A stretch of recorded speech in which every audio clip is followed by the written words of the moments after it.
What is a cool history fact that you think people should know? In World War II, U-boat crews had the highest mortality rate, 70%, of any military group, after kamikaze pilots. My grandfather's dream was to serve on a submarine. He was 1 centimeter too tall to be considered, which most likely saved his life. One comment on Reddit that really screwed me up was on a picture of the inside of a sunken U-boat. I wouldn't want to die there. Not sure how cool, but definitely funny. When Khosrow I destroyed Antioch, he took precise measurements of all the buildings and rebuilt the city nearby and named it roughly better than Antioch because Khosrow built this just to spite the Byzantines. That's a power move. Khosrow moved all the citizens there and freed them, so basically they were all able to continue like nothing happened. Khosrow, according to legend, asked a random citizen if he liked his new home and the man said yes, but he missed a tree which had grown in his front yard. The next morning there was the exact same tree in his front yard. The Roman Emperor Commodus tried to rename Rome, Commoda, after himself, tried to rename the Romans, Commodans, again, after himself, and would dress himself as Hercules and dress up crippled war veterans as monsters and beat them to death in the Colosseum. Publicly. The Romans, the Commodans, did not take it very well. Is he the reason a commode is called a commode? Imagine being a crippled war vet having to be dressed up as a minotaur and taking a beating. One time the British Navy kidnapped 2 Maori chiefs in the hope of learning the secrets of Maori rope making, not realizing that in Maori society rope making was traditionally a woman's job, so these poor chiefs had no idea what they were doing. Teach us the ways of your rope making, savage. Hey, bro, did you bring my wife? No. Then thus gonna be a long day.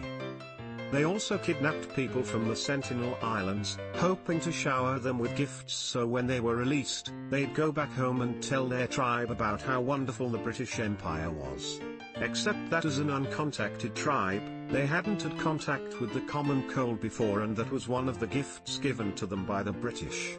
Most of the kidnapped people died, and I'm sure any survivors told wonderful stories about the evil people who kidnapped them and killed their friends and family. King Henry VIII of England had people who were called grooms of the stool whose job it was to wipe his bottom. During his reign, he had 4 such people, all of whom were knighted. It was considered a very prestigious job. Not many people had such ready access to the king, and it's thought they dressed him and even helped control their finances. Sounds better than the king's wiper. John Tyler, the 10th President of the United States, who was president from 1841 to 1845, has 2 grandchildren who are still alive today. Explain please. Egypt, despite being one of the oldest nations on Earth, has only been independent for less than a century. Before that, the last truly independent Egypt was around 300 BC. For over 2,000 years, Egypt was under foreign rule. What about the Mamluks? Similarly, in depth, or even surface level, European history isn't taught everywhere in the US, so many Americans are surprised to learn Italy and Germany are only 150 years old. Andrew Jackson's parrot had to be removed from his funeral because it kept shouting profanities. I love that the parrot was there in the first place. This might be the most Andrew Jackson thing I've ever heard. In World War I, many leaders of European countries, Russia, England, Germany, were cousins or at least related because Queen Victoria had 9 children and married many of them off to other kingdoms which became countries. World War I was also the largest family feud ever. She also helped plant hemophilia among the European royal houses, which is why Tsarevich Alexei had it. The apple from the story of Adam and Eve was never specified as an apple in the Bible, just a fruit from a tree. The apple was picked up in the mid-1200s. Jonah wasn't swallowed by a whale, the literal text is a great fish. We don't know if there were 3 wise men, only that there were 3 gifts. I had a barber who claimed the fruit was the couple eating shrooms for the first time. She was very insistent about this. A lot of the countries in the British and Dutch empires were actually conquered and run by private companies. Also, New York was originally called New Amsterdam, and Wall Street is where a wall was built to keep out Native Americans, pirates and the British. Even old New York was once New Amsterdam. Why they changed it I can't say, people just liked it better that way. Yup. The East India Company and Dutch East India Company were both chartered and private. Both were massive for their day, and actually even now. For example, the Dutch East India Company is estimated to be worth about $7.9 trillion in today's money. Take that, Apple. Did you know that at one point during the Second World War, the Germans built fake airfields from wood to trick England and its allies into believing they were more powerful than they actually were? England saw right through this and took the piss out of it by building fake wooden bombs and dropping them on the airfields. The Brits fooled the Nazis by building fake air bases and using blow-up tanks, planes and the like. A few men would move things around. If memory serves, they even had recordings to make the Nazis think lots of men were there. Germans, build more shit to make them think we are stronger than we really are. England, what the fuck did they really think we would fall for it? Build fake bombs and drop them. This one time in Salem during the Salem witch trials, there was a farmer who had a chicken that had the coloring of a rooster. Today we know about this phenomenon, but back then they just believed it was a rooster. But then the rooster laid an egg and that's when the shit hit the fan. The town believed that the chicken was sent by Satan himself, and when the egg hatched it was going to be a demon. So, naturally, they tried the chicken and the judge decided that they must burn the chicken at the stake as well as its egg. Edit, this actually wasn't in Salem but in Switzerland. I heard this story a while ago, so I probably mixed up the location. Still an interesting story though. So you're telling me that there was a specific point in time where the devil's egg was perfectly cooked? There was a Greek woman named Sappho who lived on the island of Lesbos and wrote romantic poetry about her love for women. She had a husband named Kirkylos of Andros, who historians think was made up. She is the reason why lesbians are called lesbians. Elaboration: the reason why historians think that her husband was fake is because his name translates to penis face from Man Island, or something along those lines. Edit, as many have pointed out, the name is actually Dick Alcox from Man Island, or Dick Alcox from the Isle of Man, depending on who you ask. It's not literally penis face, although that's also hilarious. She's also the root of the word sapphic, which is to describe things as lesbian in nature.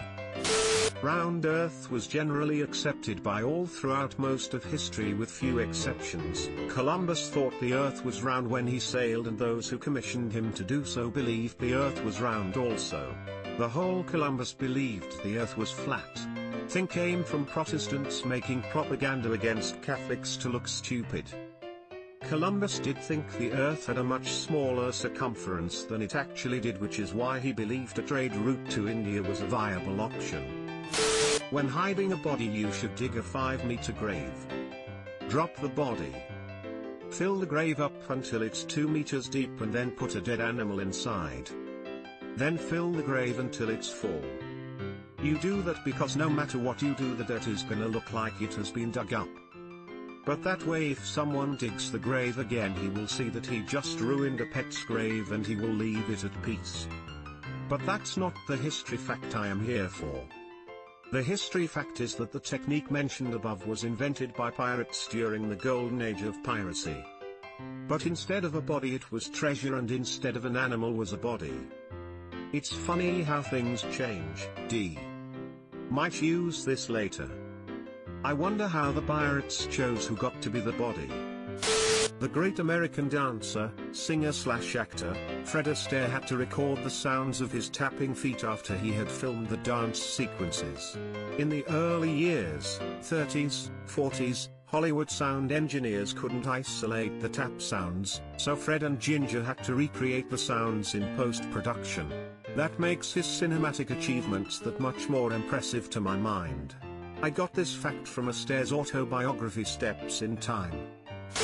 A large fraction of soldiers in the American Revolutionary War were Germans. They fought on both sides. That's how my mom's family came to be in Canada. They were hired by the British to fight and then were offered some land up in Nova Scotia after the war. More than 1/3 of all US presidents have been named John, George, William, or James. Ah, yes. John Wick, George of the Jungle, William the Conqueror, and James Potter. All of our founding fathers. Until recently, every president elected in a year ending with a 0 was seemingly fated to die in office. 1840, William Henry Harrison 1860, Abraham Lincoln 1880, James Garfield 1900, William McKinley 1920, Warren G. Harding 1940, Franklin D. Roosevelt 1960, John F. Kennedy 1980, Ronald Reagan, who survived his gunshot wound and broke the curse. The story goes that this was all the result of a curse placed on William Henry Harrison by Chief Tecumseh at the Battle of Tippecanoe. Edit: I almost forgot to include my favorite presidential history fact. My state has never produced a president, but we were the home of America's only first gentleman, William Rufus King, lover of the bachelor President James Buchanan. Edit 2, fix the typo. Subscribe for more hot Reddit takes in your inbox, guaranteed.